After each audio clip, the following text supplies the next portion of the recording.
Hi, this is Jane Espenson. I wrote Earshot. This episode came about when I went in for a pitch session with Joss and David Greenwalt, and I was discussing ideas that I wanted to turn into episodes, and they didn't like anything that I pitched until I finally got to the end, and I said, well, I just had this little scrap of an idea about someone who uses psychic abilities to cheat on a test. And we talked about it, and eventually it turned into the episode Earshot, which has nothing to do with cheating on a test.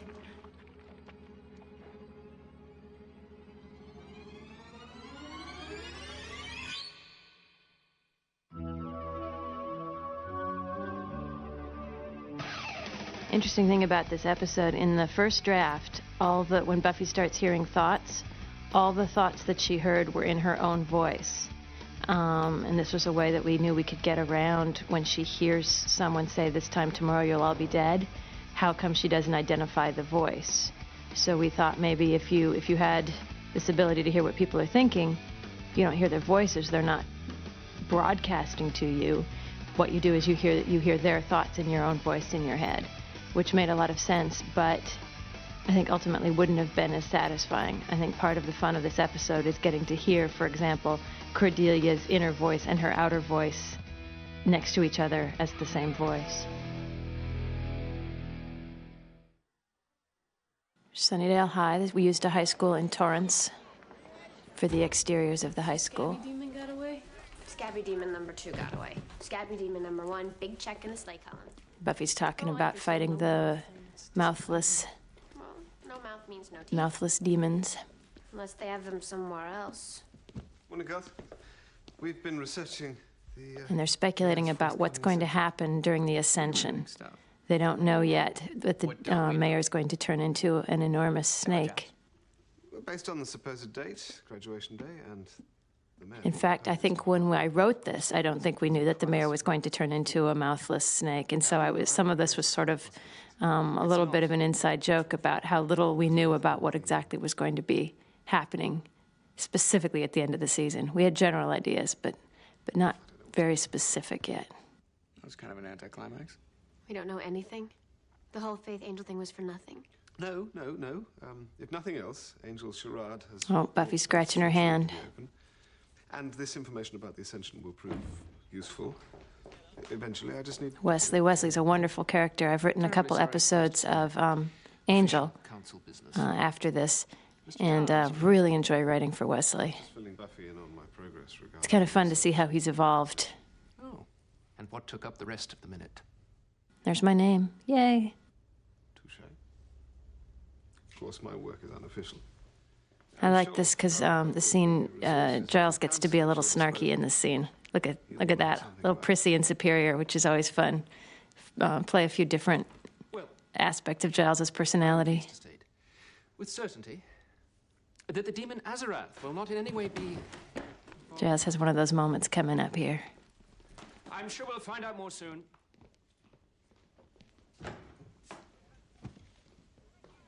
Excellent. Look at that face. It's great. So have you talked to Angel lately? Not really. Now they're talking about, at some point along here, they're talking about Hogan Martin, the fancy school jock superstar. And I actually named Hogan Martin after a guy I went to high school with. Very nice guy who was a gymnast on the school gymnastics team and was very accomplished, but not this character at all. I just picked the name because I always thought it was just the coolest name and extremely memorable. And I needed a name here that you would remember when it came up again later in the episode. This episode has a lot of these little secondary characters that you never heard of before or since, because we needed to set up a cast of characters for our whodunit. I can't make the study session after school today. So it brought back Percy, the character that Willow had been tutoring in a few episodes before this, and introduced Hogan Martin. Finish it at lunch. I'm actually writing a comic book now in which I think I may bring back the Hogan Martin character as someone that Buffy's friends set her up on a date with after Angel leaves. Wouldn't miss it. See you, Hogan. You're going to the game? Buffy's feeling left out. Everyone's going off to the basketball games, and she's feeling a little left out. The championships, it's so exciting. There's a line in here that I always thought was very funny, but every time I've watched this episode with people, nobody else laughs, which is when Giles speculating about what might be causing the problem with her hand. He says, "You know, a new fabric softener can cause irritation," which I always thought was just a ludicrous suggestion. You live on a Hellmouth, and he's proposing that perhaps it's her fabric softener. Infect? Infect? I like the way they played that moment. If the line was written, infect, infect. And I like the way they did it with him being distracted and her putting in the word Giles. So she says, infect. Giles, infect. I think it played well. A new fabric softener can cause irritation. In any case, I would advise not to attempt to track the one that got away. Let's minimize your exposure. Part of the demon. I hope it's not the outside part. Cordelia.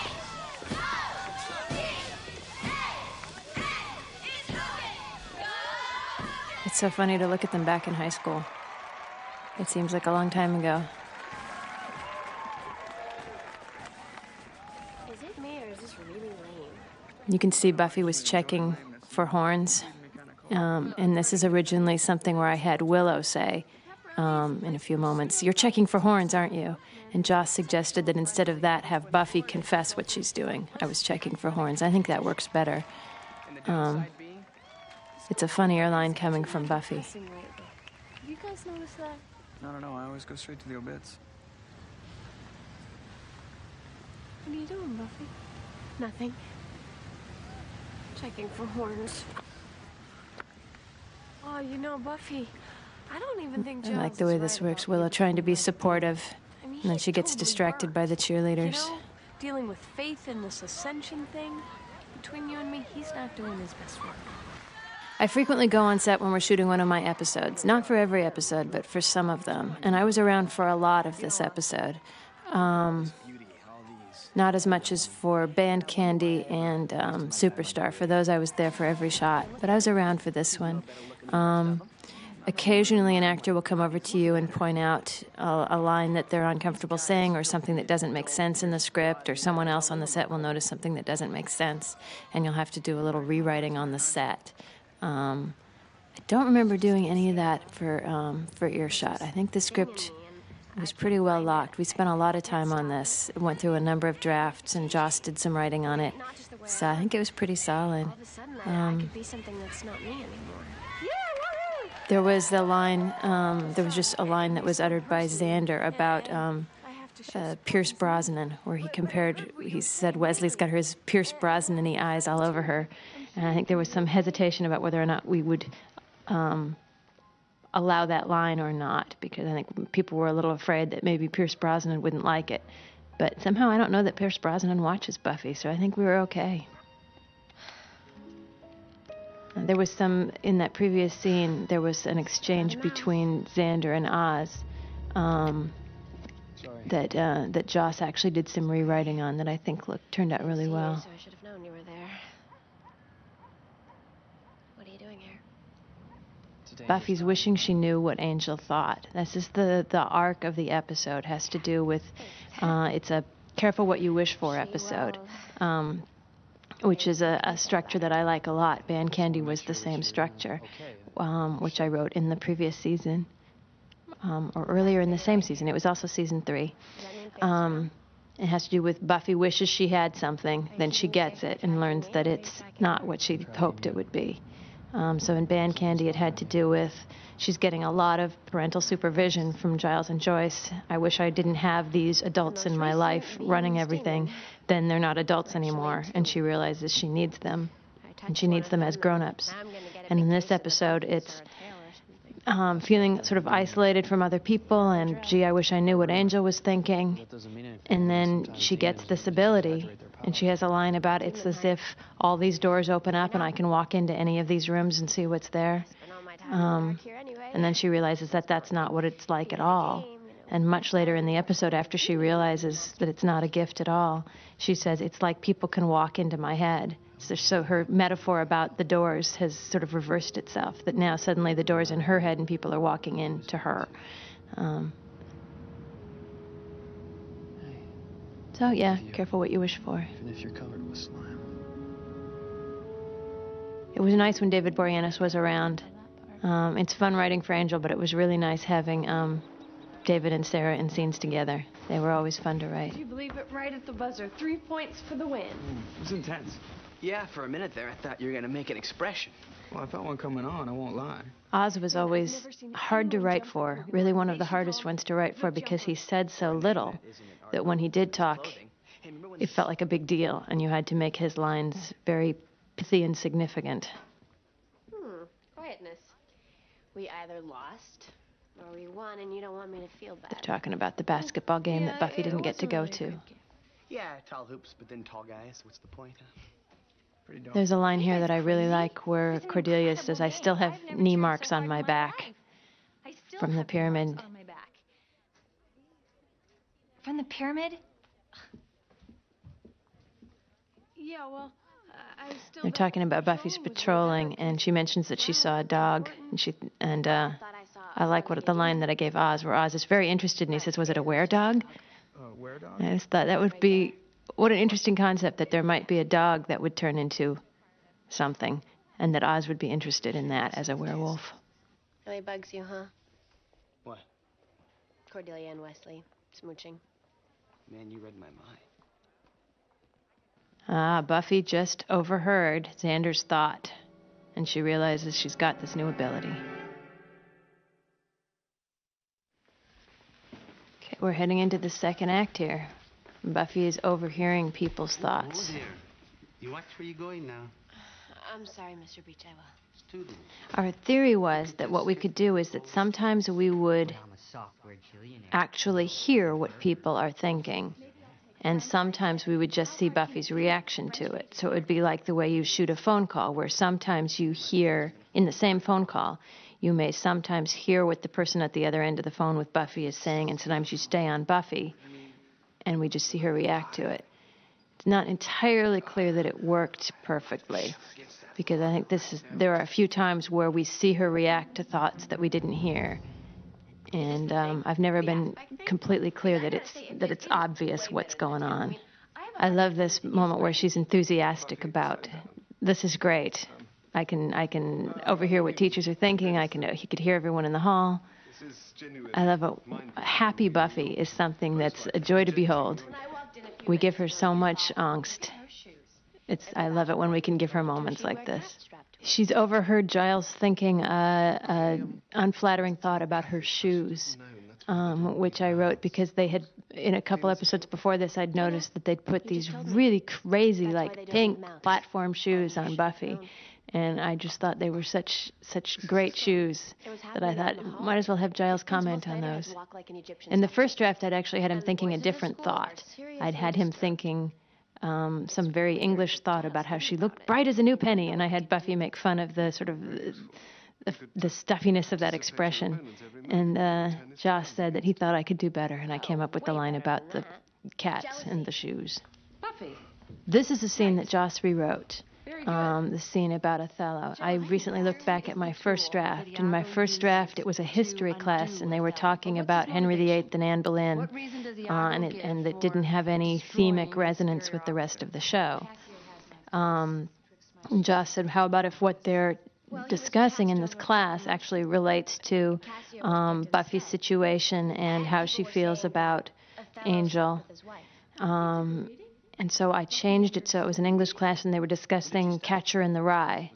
And I'd found some interesting connection, I can't even remember what it was, with something about what they were discussing about Catcher in the Rye related to her and Angel. And then Joss rewrote it, so now it's a discussion of Othello. And we introduced some of the other characters, the misleads in the whodunit. So there's Freddie, the newspaper editor, and Nancy, the overcompetitive student. I like both of those actors a lot. I think it would have been fun to bring them back again, but we were almost done with high school at this point. Is there something else at work here? Buffy just said the word spurious. The notion was that she heard the word spurious in her head. She didn't know what it meant, so she just repeated it. Which I think is pretty funny. That is all. This is all Joss. Dark half of Othello himself. Whoa. Buffy. Really? very astute. I said something quite like that in my dissertation. So what we actually have in this scene are sort of two important moments. There's a moment of Buffy feeling proud and satisfied and enjoying her new gift. And then when the teacher starts talking about jealousy, Buffy sort of goes, "Irk, hey, I got this new gift. I got a boyfriend whose mind I can't read. And we're all like that. Let's put these two things We all together." have our little internal Iagos that tell us our husbands. Now, in a few episodes before this one, I believe, Angel had pretended to be evil. And as part of that deception, he had been smooching with Faith, Buffy's enemy. And Buffy's been wondering how genuine that was. She remarked to Willow earlier at the lockers that looked to her like he was having fun. And so now she wants to go see if she can read his mind here. I mean, I know I saw you. There was a line I noticed in my first draft that got cut where she was talking about Faith, where she said, "I know Faith's an enemy, but is she an arch enemy?" I kind of missed that line. You know, not that she was so bad. It was Sarah's idea, and I think it was a really good idea that she look at Angel very intensely at moments in this scene where you can see her straining to hear what he's thinking. And I think it was a really good idea and really well executed. It makes the scene a lot clearer. I think it would have been easy otherwise to miss the point of this. Why not? It's like the mirror. I like David Boreanaz in this scene. He's very straightforward and reasonable with her, and you sort of realize there are aspects of their relationship that are problematic, not because they are Slayer and vampire, but because they are boy and girl.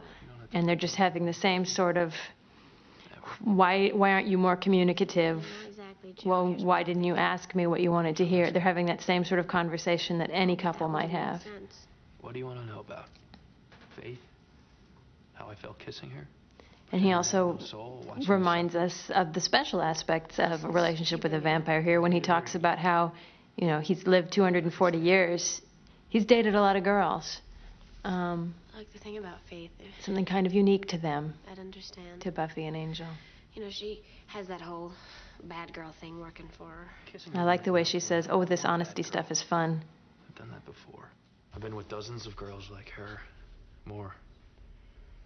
Oh, this honesty stuff is fun. And there's no comparison. I mean, 243 years. I think Joss rewrote some of this, the part where she says, he says, I've lived 240 years and I've loved exactly one girl. And she says, "Oh, it's me, right?" It seems to me that was in the rewrite. I think that was Joss's. It's funny how it starts to blur a couple years later, what I wrote and what he wrote. But in general, if a line is really good, it tends to mean Joss wrote it. It's remarkable how many times all of us, all the writers, get complimented on something, and it turns out to be Joss's line. I'm dying to get rid of that. She can read our minds, our every impulse and fantasy. Everyone? This is a very complicated scene, a big library scene. Look at all the people. Had to come up with lines for all of them. You don't want to feel like any character's getting neglected. And in this case, there weren't just all those people. There were all those people's internal voices as well. So it was like writing a scene with, 14 characters. Okay. Except, of course, that Cordelia's inner voice and her outer voice are the same, which I adored. I think that worked very well. Some precedents. She was a wonderful character. Oz's thoughts are something that changed a lot from the first draft. In the first draft, I just had him kind of getting tangled up. Is she hearing me thinking this? Well, that means that she just heard me think this, too. I don't know that I can think anymore. All I can think is that she's hearing what I'm thinking. And Joss said, write him something that sounds like something Nietzsche would have said in this situation. So I came up with all that we think, therefore Buffy is stuff. Chances are you're all going to be thinking whatever you least want Buffy to hear. It's a question, of course. I don't remember if I had the full amount of time to write this episode. It came late in the season, so probably not. At the beginning of the season, we usually have 2 weeks to write an episode. This one was later on. I probably only had a week to write this, and then there would have been a week or so of rewriting. It's a little weird, but... There was a line that I originally had in the scene for Wesley where he's looking at Cordelia, and he thinks, if I had but a statue of her so that I might touch heaven. And I, perhaps slightly overwritten. Perhaps it's best that that line's gone. We think Therefore she is. She knows so much. She knows what Oz is thinking. I like that here, this thing, she's been trying to get closer to her friends. She's been feeling excluded from them. And here she's got this thing where she can actually hear their thoughts, and yet it's driving them away. That Willow feels like Buffy's becoming less human because the more special power she has, which I think is an interesting take on the whole specialness of being a Slayer. Whatever. Can I go? Excuse me. Wesley saying, can you hear me thinking in here? I could go out in the hall. You know what? You I like that. I'm getting a headache. I'll go. Here's sort of the darker side of high school, where she's hearing all the loneliness and depression and isolation and self-hatred and all those things that people think about in high school. We're seeing a few more of our suspect characters. There's Nancy again. It's happened before. Wesley and Giles discuss what the ultimate result of this gift is. Can't communicate with anyone. Power. Apparently it doesn't kill you, but it drives you insane. It's gotta get better. Please tell me it gets There's Jonathon, introduced very, very subtly here. You just see him for a second. Are you through with the mashed potatoes? Jonathon is a character who had been seen in small bits and pieces in episodes before this one, usually as a kid who was in grave danger. He has a wonderful worried face. And this episode was the first one where he really got some prominence. And then subsequently I wrote an episode for the last season called Superstar, in which Jonathon had created an alternate universe in which he's the coolest guy in the world.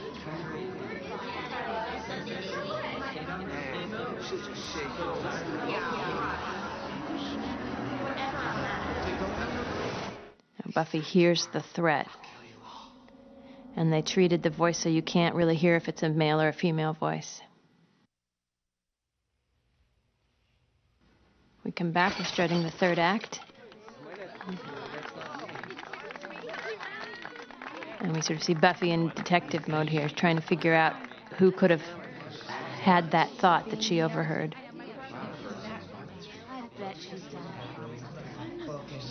And we establish very clearly that Jonathon is in the lunchroom at that time.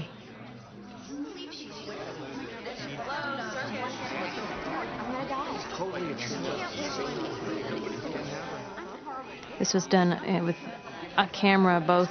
See how there's two cameras, one's pointing out and swirling. They did that shot, and then they did a second shot with the camera pointing in at Buffy and swirling around her. There's a lot of swirling. Listen, there's a killer in the cafeteria.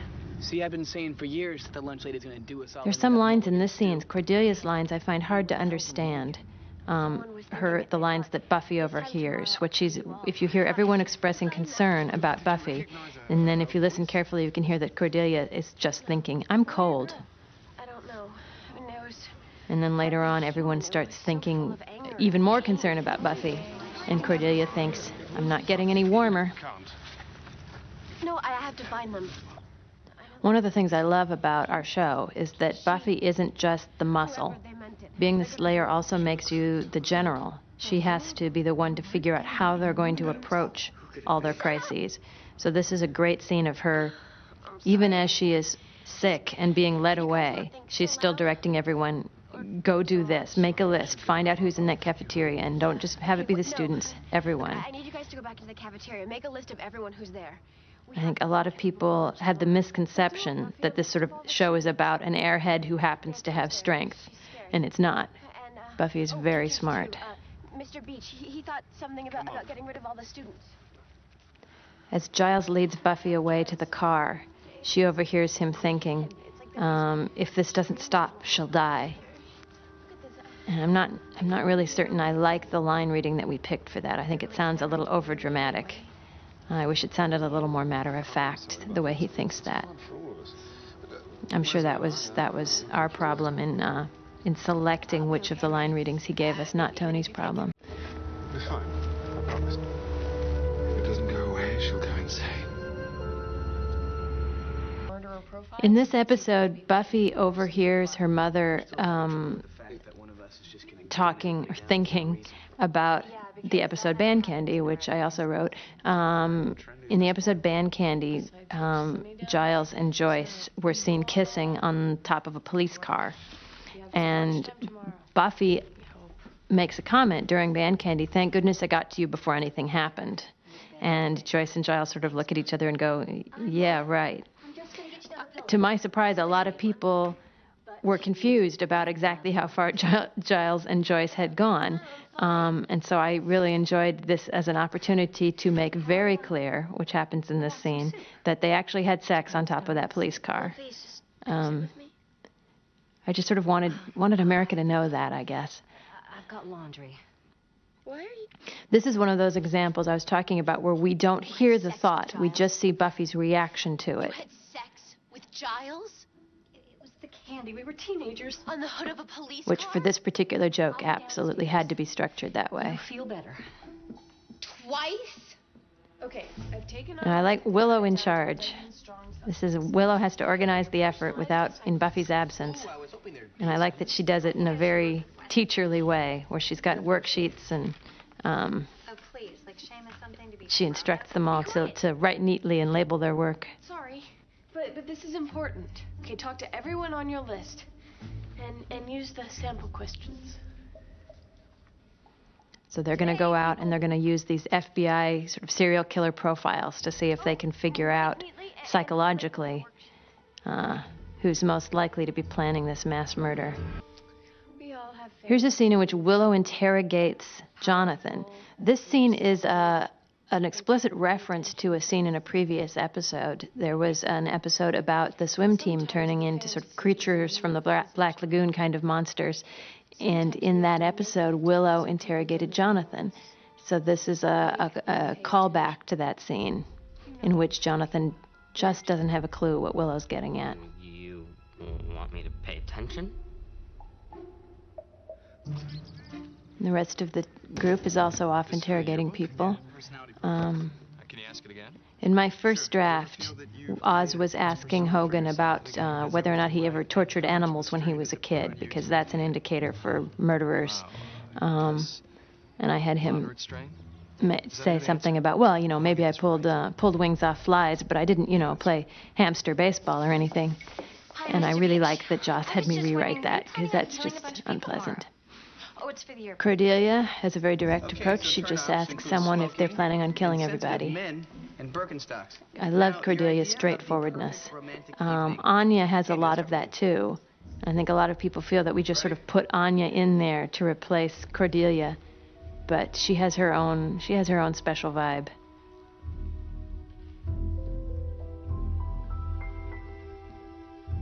These headlines are supposed to indicate this sort of tough, really depressed, morose view of the world that Freddy has that's supposed to indicate that he would be a likely killer. I'm not actually sure that they were hard-edged enough for that really to come across. But the fact that Freddy was hiding from Oz did come across and made pretty clear that he looks like a good suspect at this point. Buffy's getting to where she can't shut out the thoughts. She's hearing the thoughts of everyone in the neighborhood. I love whodunits. I love Agatha Christie, and I love the idea of setting up this cast of characters, all of whom have a good motive and opportunity. They were all mentioned as being in that cafeteria, so we know they could have been there to have that thought. Obviously, the structure of this, the entire staff works together to break a story. Who's going to get the demon heart? So I can't really take credit for the complex whodunit structure of it, but it was a lot of fun to do the writing of it. Now, Angel has taken it upon himself. We don't see any scenes in which Giles and Wesley approach Angel and say, we need the heart of this demon. So we don't know whether Angel knew that or whether they came to him and said that they needed the heart of the demon to cure Buffy. But we do get to see Angel in action without Buffy, which wasn't something we saw a lot on Buffy before he got his own show. So that was kind of nice. Angel's out retrieving the heart of the demon. In my first draft, I mentioned that the heart of the demon actually needed to be pureed. I don't remember if that stayed in the final draft or not. Do I often imagine imagine classmates are. I like Nancy a lot. I wish we could have kept her for another episode. Right. Not till just now. This is Larry. Larry died at the end of the season. He died during the mayor's ascension. We lost a number of good characters that day. Waiting to burst out. Today at lunch? That was the episode in which Larry dies is the episode in which Harmony was turned into a vampire. I'm so out, I've got my grandma fixing me up with And other interesting things happened. That's, nice. But it sounds like, you're having... Larry's under the impression that Xander is gay, too. Look. Now, if you'll notice, you just saw Freddy run by in the background. These scenes were actually in the script in a different order. So this scene was supposed to come after the scene that follows it, in which we see Larry running from Oz. This is supposed to be him. He runs away, and then he runs through the scene with Larry and Xander. These scenes were reordered. And it makes perfect sense this way. He could have been running and then arrived at the office where Oz was. But that's not how I originally intended it. Editorial titled "Big Game Draws Mindless Brain Dead Mob." Does he mention the cheerleaders? Because we were on. A nice Giles Joyce moment. I always liked having these two characters together because they really are, on our show, they are what serve as Buffy's parents. He serves as her father. One thought out of the din.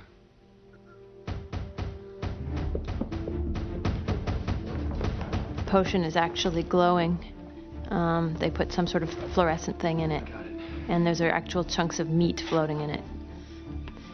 The top of it is capped so that Sarah doesn't actually drink any of it, because that would be gross. It's a little disconcerting that the potion looks so much like a lava lamp. Maybe if we'd picked a different shape container, it wouldn't so forcibly remind me of a lava lamp. We're back at the high school in Torrance, where we shot these courtyard scenes, and we actually constructed this bell tower. There is no bell tower on this high school. And oh my goodness, we find out that Jonathon has brought a gun to school.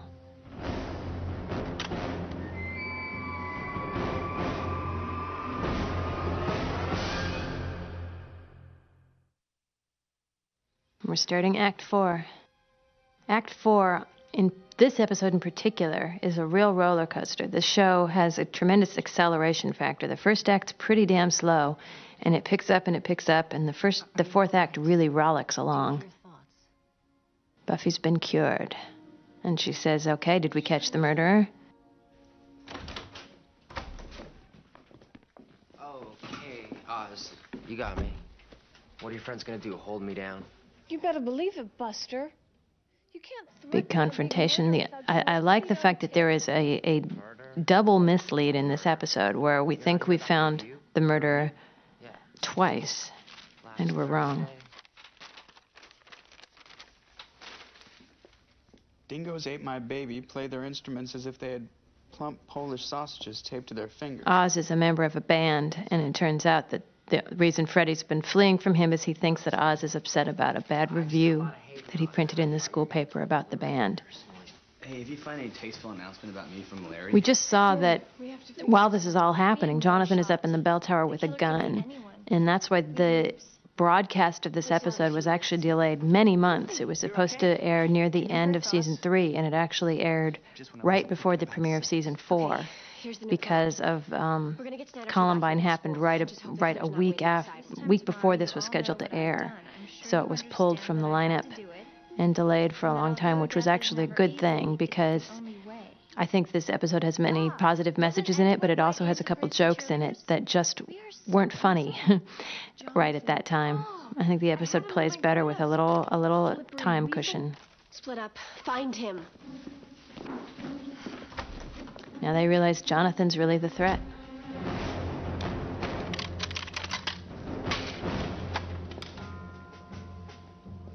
They're looking for Jonathon. Cordelia is just looking for short boys in striped shirts. So you'll notice in her scene where she's looking for Jonathon, she's grabbing all the short guys. Ooh, Jello. Xander's distracted by Jello, however. Here Cordelia is. She looks at them very carefully to make sure that they're not Jonathon. I like that.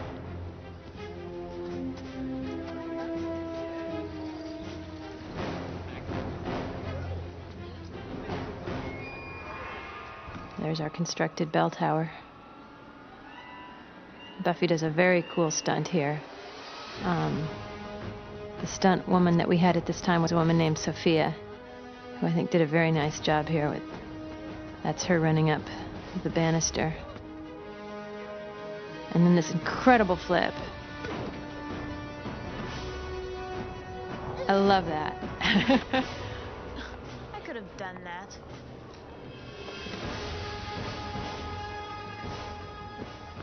Jonathon is all about the sweat in this scene. Makes him look extremely desperate and dangerous. I think the sweat's a good thing. Jonathon, you want to point that somewhere else? Danny Strong plays Jonathon, and I think he does a great job here. You think I won't use this? He's an actor who, because Jonathan's role had always been so small up to this point, I'm not sure anyone knew if he would be able to do this. I mean, this is a really intense scene, and he does a great job. I think I'm an idiot. A short idiot. I don't think about you much at all. Nobody here really does. This is another scene, this one and the scene where they're talking about Othello are the two scenes where Joss really got in there and threw out what I'd written mercifully and rewrote it. This is all his material, and I think it's really beautiful. There are a few lines that really jump out at me, particularly when Jonathon says, "Stop using my name like we're friends." And when Buffy says later on, "You know, I could have taken that gun away at any time," where you sort of go, "Oh yeah, that's right." She was giving him some dignity. She left him with the option of handing it over voluntarily. Suck beyond the telephone. I love the message of this scene, that you feel like everyone's looking at you. In fact, they're not really paying attention to you because they are in terrible pain themselves. In my first draft, after Buffy explained that, I had Jonathon say, "Wow, this place is really a hellhole." And Buffy says, "In a couple different ways, yeah." Everyone. This scene was actually shot on the soundstage. We didn't just build a little bell tower to stick on top of the school. We actually built one as a set, too. So that's shot from the roof when we're looking down at the courtyard, but this is shot on our soundstage, and they're put together. Stage 2, I believe. You know, I could have taken that by now.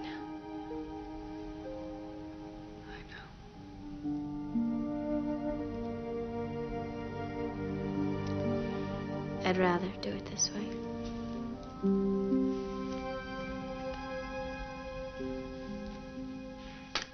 And here we find out, Jonathon reveals that he wasn't here to kill everybody. He was here to kill himself, which is very much in character with Jonathon. In the episode later called Superstar, again, he sort of goes the other way. He tries to solve all his problems with one grand dramatic gesture, only he sort of goes the other way. Instead of eliminating himself, he makes himself the most important guy in the world. Pretty interesting character. Danny Strong does a good job. So Buffy realizes that they have not caught the murderer at all. People seem to like this episode. I did not get a lot of criticism from people saying, you know, how dare you show someone bringing a gun to school. I think mostly people kind of got it. I love this shot, the back and forth shot of the lunch lady putting the rat poison in and Xander eating the Jell-O, and that moment where they both look guilty before Xander realizes that what he's been caught doing isn't as bad as what she's been caught doing.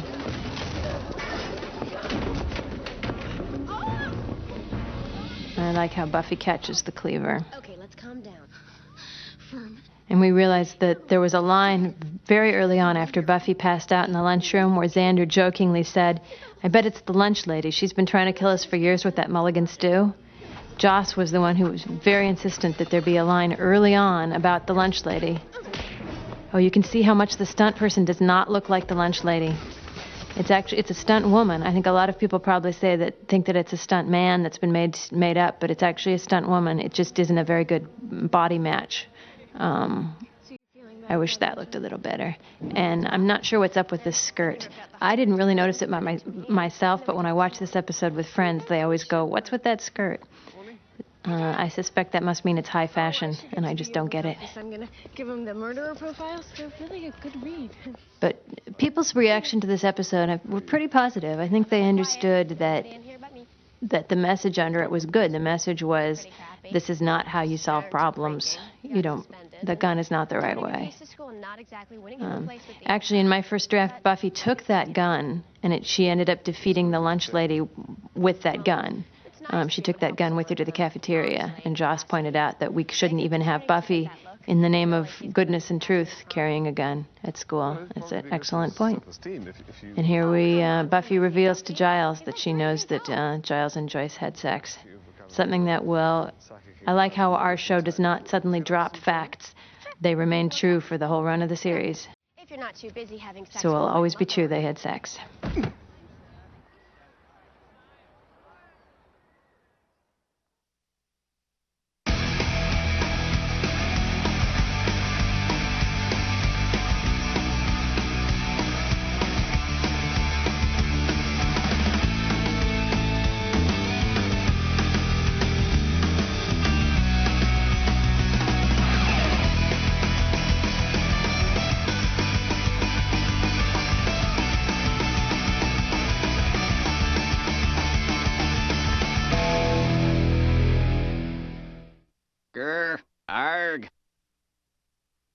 Don't forget to click subscribe and like. Smash that like button. Smash that like button and follow us on Twitter and Facebook and Instagram.